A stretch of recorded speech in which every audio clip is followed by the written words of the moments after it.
capítulo 4, versículo 13. Você sabe que na semana passada eu preguei Tiago 4 também, né? Eu preguei no sábado e no domingo, nos dois cultos. E Deus falou tremendamente conosco. Daí me veio no coração um desejo bem grande de continuar falando de Tiago 4. E hoje nós vamos falar de um outro trecho, lá no versículo 13 ao 17, que diz assim: Eia, agora, vós que dizeis, hoje ou amanhã iremos a tal cidade, e lá passaremos um ano, e contrataremos e ganharemos. Digo-vos que não sabeis o que acontecerá amanhã. Porque o que é a vossa vida? É um vapor que aparece por um pouco e depois se desvanece, se desfaz. Em lugar do que deveis dizer, se o Senhor quiser e se vivermos, faremos isso ou aquilo. Mas agora, vós gloriais em vossas presunções. Toda glória tal como essa é maligna.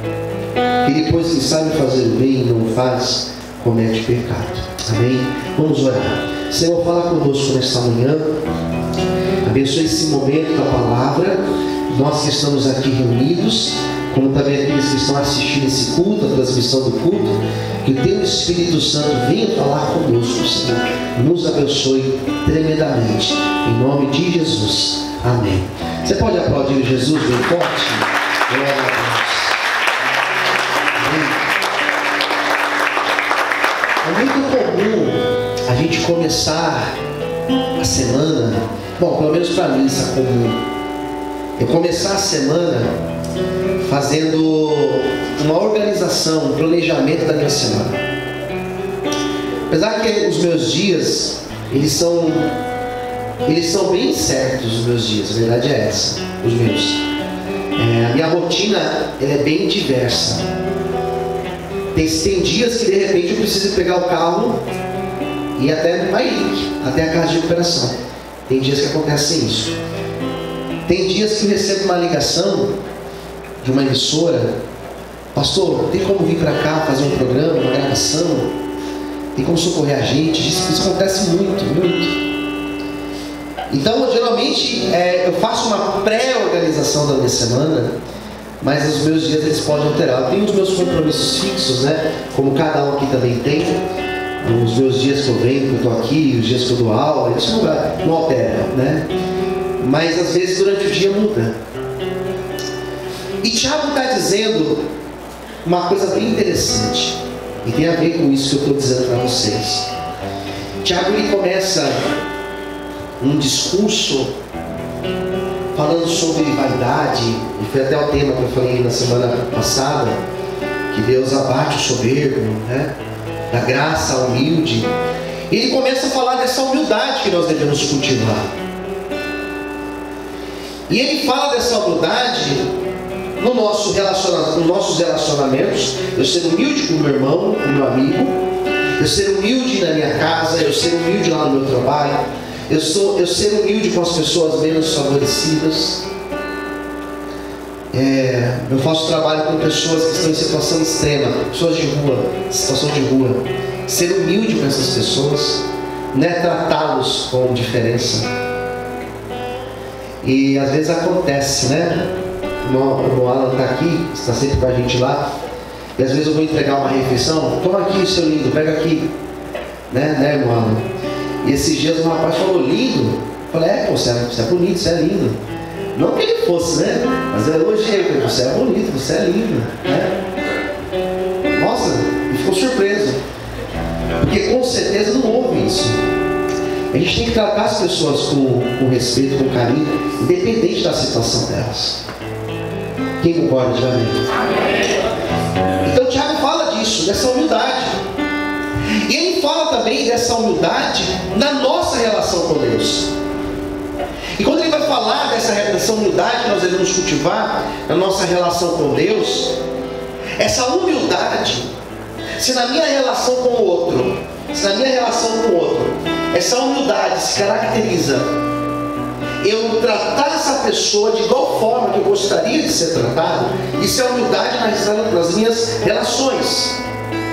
Ao se tratar de Deus, humildade não é vir para o culto com uma roupa bem humildezinha, não é eu usar palavras bem simplesinhas para falar, não é isso. Humildade no que se refere a Deus é eu me relacionar com Deus no nível de dependência. Aleluia. Quem entendeu, diga amém.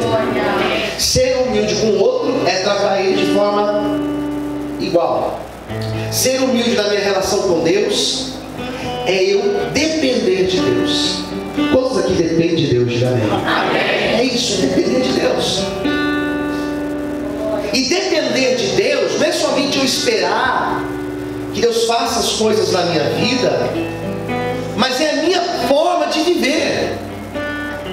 A pessoa que depende de Deus, a maneira dela viver, dela falar, dela se expressar, dela se comunicar, mostra que ela depende de Deus. Então Tiago vai dizer o seguinte, daí nós vamos voltar aqui ao texto. Ele vai dizer, bom, vós dizeis, hoje ou amanhã iremos a tal cidade. Então você pode falar o seguinte, bom, amanhã eu vou perguntar para você, o que você vai fazer amanhã? Amanhã eu vou acordar, sei lá, que hora você acorda? Vou acordar amanhã às 6 horas da manhã. Vou tomar café, vou me arrumar.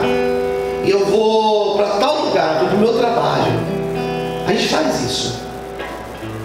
Nós fazemos planos. Eu, no meio da semana, na quarta-feira, eu vou sair do meu trabalho e ao invés de ir para casa, eu vou passar lá no shopping, vou fazer tal coisa. Nós projetamos, por exemplo, sábado vai estar sol. Eu já vi aqui na internet, vai estar sol sábado. Então sábado eu vou acordar cedo e eu vou fazer um bate-volta na praia. Ou então sábado vai estar frio, acabei de ver aqui, eu vou lá para Campos do Jordão comer um fundi, vou lá comer não sei o quê. Nós fazemos planos assim. E não é errado você ter planos, não é errado você projetar. Mas Tiago está dizendo o seguinte: ao invés de você dizer que você vai fazer tal coisa, que faremos aquilo, versículo 15, em lugar, vocês devem dizer o seguinte: se Deus quiser, se vivermos, faremos isso ou aquilo. Ou seja, se for de Deus, eu farei isso ou aquilo. Quem entendeu, diga amém. Porque não depende. Não depende de mim, não depende de você.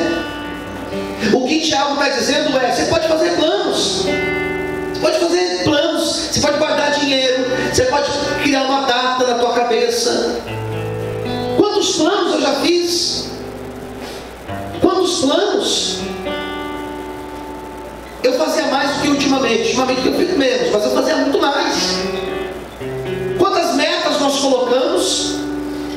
Até o fim desse ano eu vou trocar o meu carro. Já falou isso alguma vez? Até o fim desse ano eu vou pintar minha casa. Até o ano que vem eu preciso dar um jeito na minha vida, eu preciso perder 10 quilos. Esse ano aqui eu vou perder peso. Esse ano aqui ninguém me segura. Me compra roupa de academia, compra aquelas bicicletas ergométricas, esteira, vou treinar em casa. Eu fico imaginando Deus lá do céu dizendo: tu não vai treinar, você está gastando dinheiro à toa. Você vai dar compra. E você vai e compra. E vai, os meses vão passando. Daí você olha assim e fala: meu Deus, deixa pra lá, né? Não dá de assunto. Tiago está dizendo: todos os planos que você fizer, coloque Deus na frente. Diga para quem está ao seu lado, diga assim: todos os planos. Diga assim: a partir de hoje, todos os planos que você fizer, coloque Deus na frente. Diga assim: tenha a humildade de colocar Deus na frente. Amém, querido? Você pode aplaudir Jesus por isso? Pode dar glória a Deus bem alto? Você pode dar glória a Deus por isso? Quem entendeu? Diga amém. Eu podia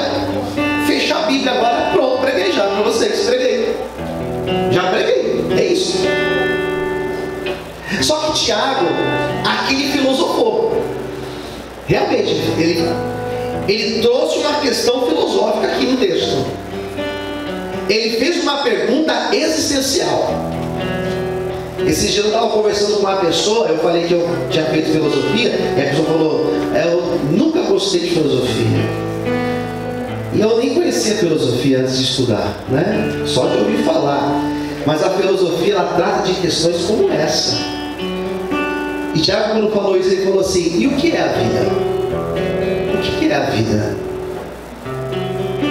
E é tão interessante quando a gente começa a pensar algumas questões assim filosóficas.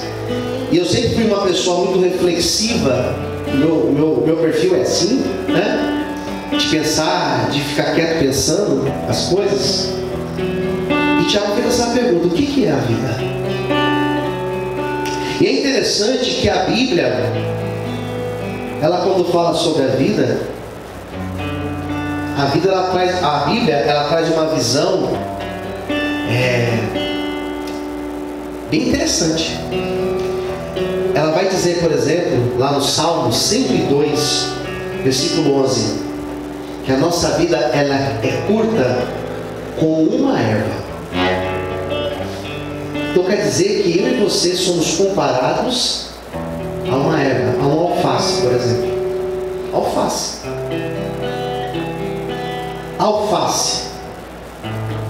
Por que alface? Porque o alface, eu falo porque lá na chácara a gente tem a nossa horta. E o alface está lá, mas na terra, bonito, verde, bonito. Começa a crescer.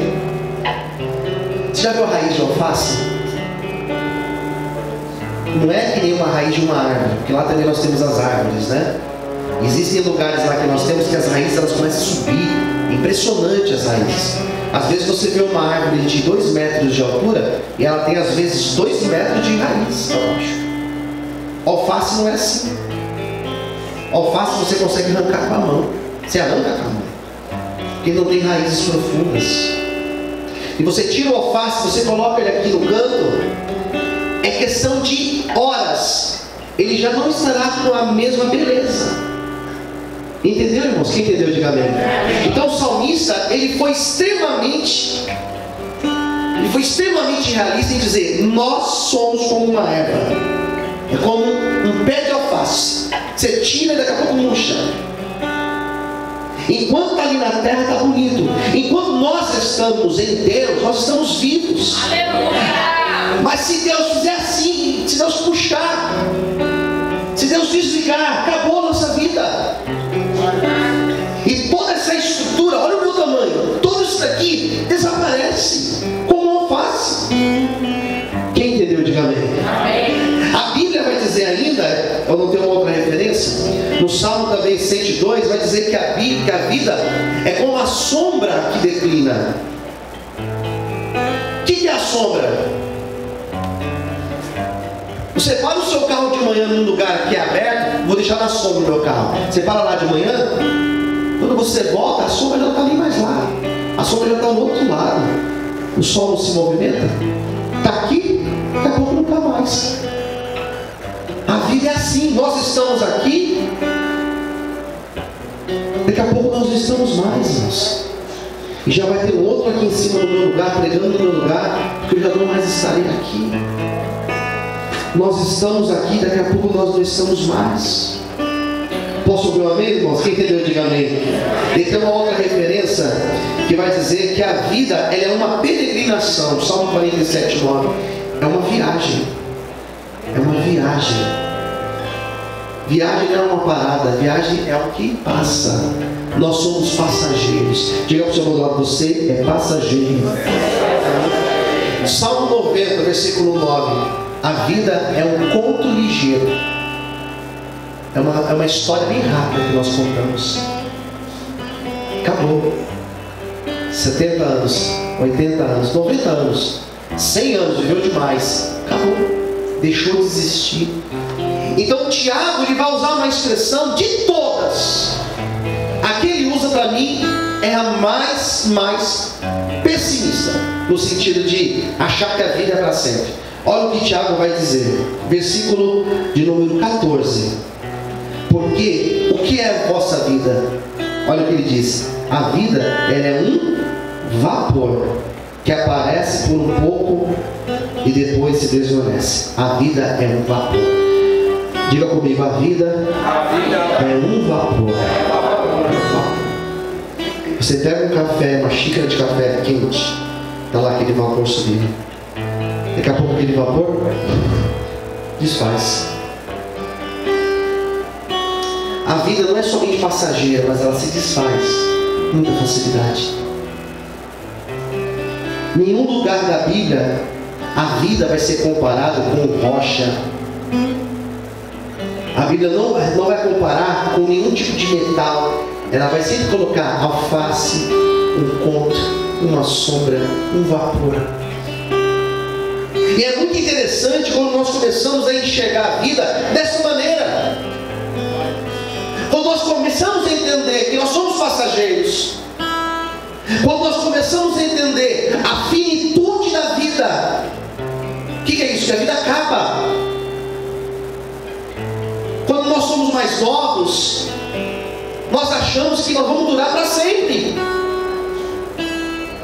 Geralmente quando nós somos mais jovens, eu sempre usei moto, meu pai sabe, eu sempre tive moto. Quando eu era mais jovem, eu usava a moto de uma forma que hoje eu não tenho coragem de usar. Não que eu usava, né? Mas eu usava de uma forma que parece que a vida para mim não ia acabar. Quando a pessoa é mais jovem, geralmente pega o carro e dirige de uma forma como se não fosse dar nada de errado. E depois, quando vai chegando a uma certa idade, começa a fazer com mais prudência. Por quê? Porque percebe que a vida acaba. Amém, queridos? Existem coisas, geralmente as pessoas falam que ninguém muda, as pessoas não mudam. Eu acredito que as pessoas mudam. Sofrimento muda as pessoas. Quem concorda, diga amém. Sofrimento muda.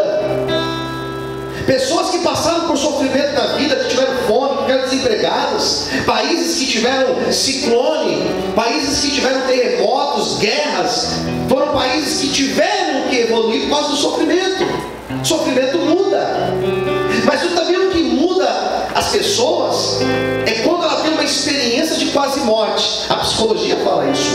A experiência de quase morte faz a pessoa mudar, porque ela percebe que ela quase morreu. E a tendência, não é regra, mas a tendência é a pessoa sair desse estado de quase morte e ela sair diferente, uma pessoa melhor. Eu vou amar mais, eu vou curtir os meus filhos, eu vou curtir minha família, eu vou não sei o quê, porque a pessoa viu que ela quase morreu. Quem está entendendo? Diga amém. Tiago fala: a vida é isso, é um vapor. Você está aqui e amanhã você não está mais. Ei, o que você está fazendo na tua vida? Aleluia, Deus, glória. Qual caminho você tem conduzido a tua vida? Deus nessa manhã está dizendo para mim e para você: o que você tem feito na tua vida?